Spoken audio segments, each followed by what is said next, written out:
ایک چھوٹے سے گاؤں میں فیض نام کا ایک لڑکا رہتا تھا۔ فیض اپنی ماں کے ساتھ ایک جھوپڑی میں رہتا تھا۔ اس کی ماں نے شروع سے ہی اسے اسلامی تعلیم دی تھی اور فیض نے بچپن سے ہی قرآن پاک کو یاد کرنا شروع کر دیا تھا۔ کچھ ہی برسوں میں وہ قرآن کا حافظ بن گیا۔ اس کی ماں کو اس پر ناز تھا، لیکن وہ لوگ بہت زیادہ غریب تھے۔ فیض اکثر گاؤں کی مسجد میں امام صاحب کے ساتھ رہا کرتا تھا۔ وہ نمازیں پڑھتا اور اللہ تعالیٰ سے دعا کرتا۔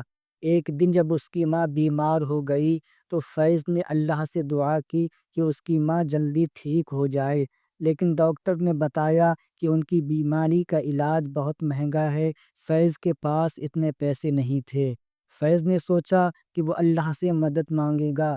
ایک دن وہ جنگل کی اور چلا گیا جہاں اسے کچھ سکون ملا۔ وہ ایک پرانے پیڑ کے نیچے بیٹھ کر دعا کرنے لگا اور اللہ سے مدد مانگنے لگا۔ وہ دیر تک وہاں بیٹھا رہا، تبھی اچانک اس کے سامنے ایک چمکدار روشنی ظاہر ہوئی۔ فیض ڈر گیا اور وہ اٹھ کھڑا ہوا۔ تبھی روشنی سے ایک جن ظاہر ہوا۔ اس نے کہا، ڈرو مت فیض، میں ایک مسلم جن ہوں اور میں نے تمہاری دعا سنی ہے۔ فیض نے کانپتی آواز میں پوچھا، آپ کون ہیں اور مجھے کیسے جانتے ہیں؟ جن نے جواب دیا، میں اللہ کا بندہ ہوں اور اچھے انسانوں کی مدد کرنے کے لیے بھیجا گیا ہوں۔ تمہاری ماں کی بیماری کا علاج مہنگا ہے، لیکن اللہ نے تمہاری مدد کے لیے مجھے چنا ہے۔ میں تمہیں ایک خزانے کا پتہ بتاؤں گا، لیکن یاد رکھنا اس خزانے کا ایک حصہ تمہیں غریبوں میں بانٹنا ہوگا۔ فیض نے کہا، میں اللہ کا شکریہ ادا کرتا ہوں، آپ مجھے بتائیے، میں آپ کی بات مانوں گا۔ جن نے فیض کو جنگل کے ایک خاص مقام پر جانے کا حکم دیا۔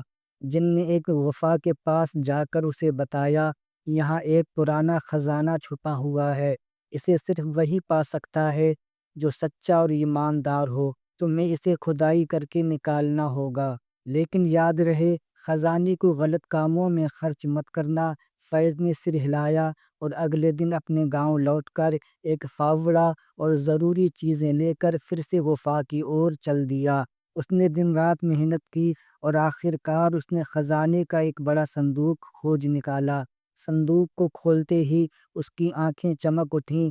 اس میں سے سونے کے سکے، جواہرات اور بیش قیمتی رتن باہر نکلے۔